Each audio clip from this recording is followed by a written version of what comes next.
Hey guys, welcome back. Today I'm going to be showing you how to design a unicorn using Fusion 360, mostly using the sculpt function. This little guy right here, isn't he cute?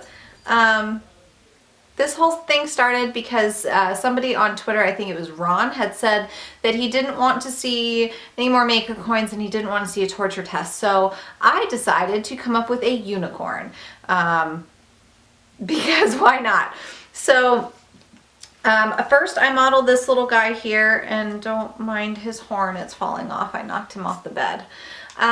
So I modeled this guy first and you guys really liked him, and then it was asked if I could show you guys how I did it. So if you're interested in seeing how I created this little guy right here, then keep watching. We're going to go to create a form, and we're going to go to create, and we're going to use the box. Select the plane that you're looking to work on, and then select the size of the box. And then you can use these little toggles to determine the amount of faces on each side. From here, we're going to select a couple of edges, right click and go to edit form, and we're going to use the scale tool to bring in the bottom, and then we're going to use the move tool to bring it down. Basically, this is how this entire process is going to work. I'm going to be selecting lines, points, faces, and either scaling them or moving them in the direction that I'm looking for until I can find the look of the shape that I want. There's a lot of playing around here, a lot of changing things, but you kind of get the point. It's all just moving things around and playing until it seems the way that you want it to. If you need to add a point, or you need to like subdivide a face, you can click on it and then go up to modify and subdivide. I don't know if I do that anywhere, so I'm going to tell you how to do it now. Again, same thing here. I'm just going to select faces and then scale in the sides to make the head a little bit smaller. From here, that part of it is just about done, so now it's time to add the ears. And for this, I did the same thing. I added a box in the same form mode and added the size that I wanted, and then I moved that into place. And again, it's a lot of playing around to kind of decide on what you're looking for. In this case, I knew I wanted some pointy ears, so I grabbed the two lines on the top corners and then scaled those inwards to create a pointed shape. And then I dragged the center point backwards to give a little bit of a curvature to the ear. Then I realized that ear was way too big, so the entire thing needed to be scaled down a bit and then maneuvered into place until I liked the way that it looked. From here, it was still too big, so I scaled it down a tiny bit more. And then I mirrored it over so that I had two ears.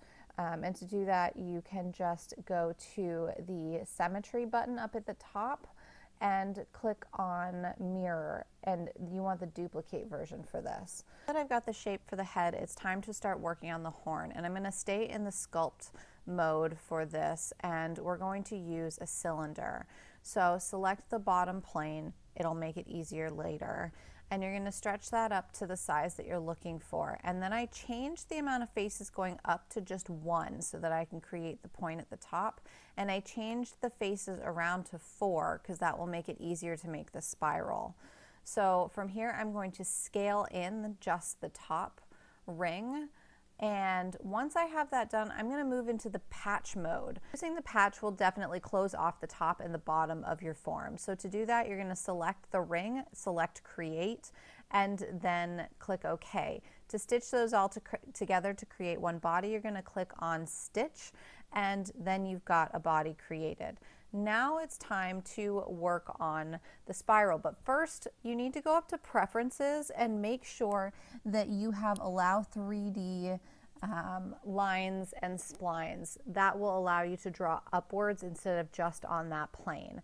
So I'm going to draw upwards down the center of this line, or down the center of this cone, so that I can create my basically a way for me to do the spline the easiest and make it uniform. If you know a better way to do this, let me know, because nobody else seemed to be able to come up with a better way. So I basically did 3-inch increments up.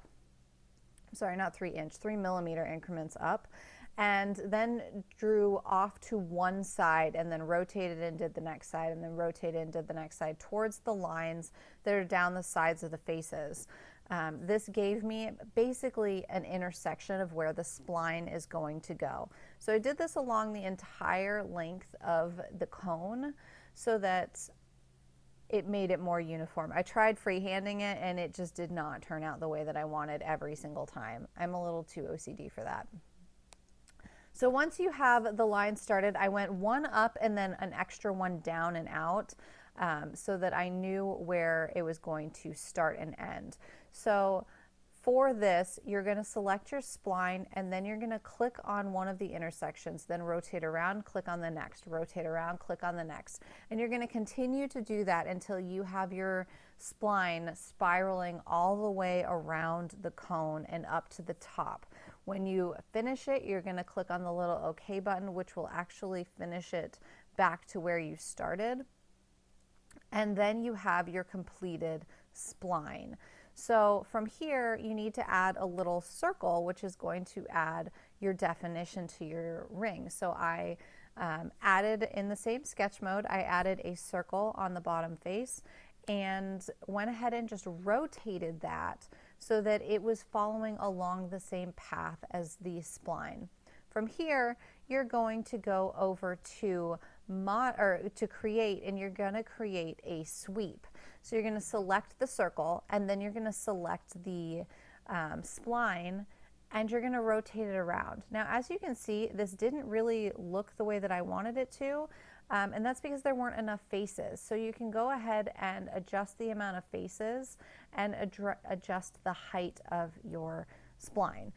Basically just playing around with this until it looks the way that you want it to. After this, you're going to use the patch tool again. So you're going to go up to where it says sculpt and you're going to select patch. You're going to select the top ring and then create. And then instead of doing connected, I did curvature to give it more of a rounded top and a rounded bottom. Once you're done with that, you're going to click on the stitch, which is under modify, so that you can create a body. So you're going to stitch all three places together, or all three partial bodies together. Click OK, and now you have a separate body. From here, I'm actually going to join these couple of bodies together so that I'm only moving one object instead of two. And then I'm going to do the same thing with the ears and the head. There only needs to be one of those. So we add the body. It just kind of cleans up the design a little bit, making it easier. From here, I rotated the cone around because I wanted the spiral to start in the back. And then I moved it into place.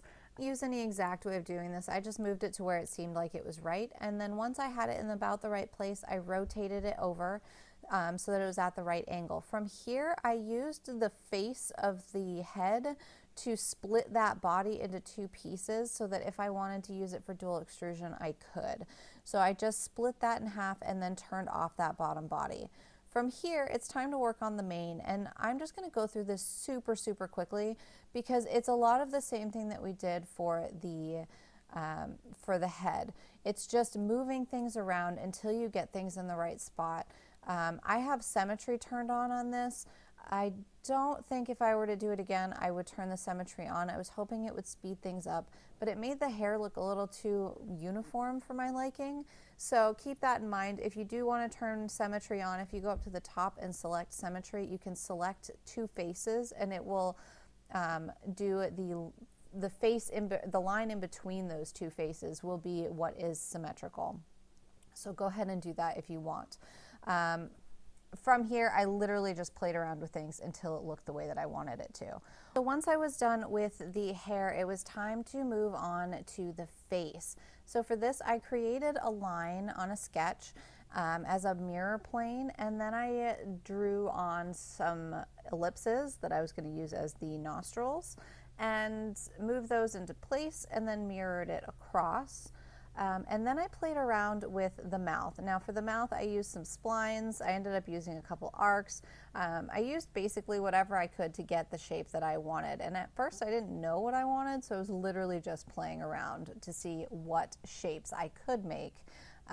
Once I had the shape the way that I wanted it to, it was time to extrude those out. So I went ahead and used the extrude tool and selected all of those faces and extruded them back and changed it to both ways so I could extend it backwards a little bit, and then did a new body. Split faces tool, I selected the face and then selected the extrusions as a splitting tool and clicked OK, and then I turned off those extruded pieces and the sketch. From here I could pull those faces back, and then I used the chamfer tool on the inside of the mouth because it seemed like a good idea.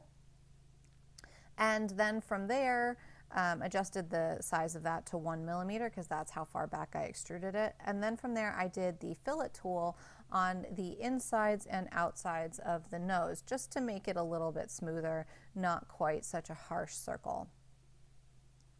Then I moved on to the eyes, and for the eyes I did the exact same process. So I edited the sketch, I added a couple of circles for the eyes. Now keep in mind, if you're adding circles and extruding them back onto an angle, it's going to end up as an oval. I was okay with that. If you're not okay with that, you're going to have to do something else. So for this, I did the exact same process we just talked through, and there are my ovals. I did it for both eyes and mirrored them over. From here, I wanted to give a little bit more depth to the eyes instead of just having ovals, so I created some spheres and moved it into place so that I could have an actual eyeball.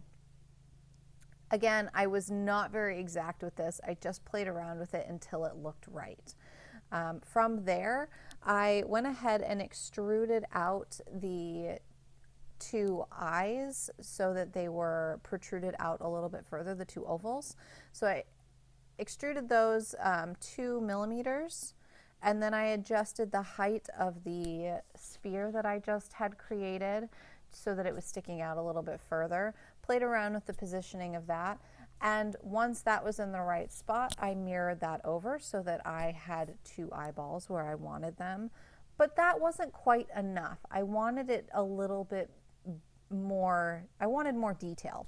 So to create more detail, I decided to go ahead and chamfer or fillet the edges. I ended up doing a chamfer on the bottom edge and a fillet on the top edge. So you can go ahead and see how I created that. And then I needed a little bit more. So what I did is create some pupils on the eyes. And to do that, I just added an additional sphere in the spot that I wanted it, and then joined those two bodies together using the cutting tool so that the pupil was cut out of the eyeball sphere. Once that was done, I copied it over instead of, I had the sphere, I copied it over instead of mirroring it because I didn't want him to look cross-eyed. I wanted him to be looking off to one side. So I copied it over, made sure it was in the right spot, and then I cut those spheres out of the eyeballs. And that was pretty much it. Once I was done with that, I just joined a bunch of bodies together. So I joined all of the head together as one. So the head, the eyes, all of that was joined together. And then I joined together the entire thing. And the reason why I did it in that way was so that if I decided that I wanted dual extrusion, I could separate it out fairly easily. Here is just to click Make, Print, and select your body, save it, and then you're ready to throw it into your slicing program. And that's it. I hope that you guys liked that video, and I hope that you guys were able to follow along with it. I was a little worried in the editing process that it was going to be a little clunky. So if you have any ways of doing anything that I did in this video a little bit more smoothly or faster, please let me know in the comments below, because I would love to learn a little bit more and make my flow go a little bit faster. So if you have any tips or tricks, definitely let me know. I would greatly appreciate it. Also, if you haven't entered my giveaway, you totally should. You could win some awesome Maker Geek stuff, and you get to pick your filament size and your color. So I will link to that video up there, so go ahead and check it out. Also, if you haven't subscribed, I hope that this video has enticed you to do so. If it has, click that subscribe button that's over there. And don't forget to give this video a big old thumbs up if you liked it and if you like unicorns. I want to say a huge, huge thank you to all my patrons over at Patreon. I could not do videos like this without your support. It means the absolute world to me that you guys are willing to put your faith and your money behind me. It's amazing, and I love you all. If you are interested in supporting me through Patreon, the link will also be over there somewhere.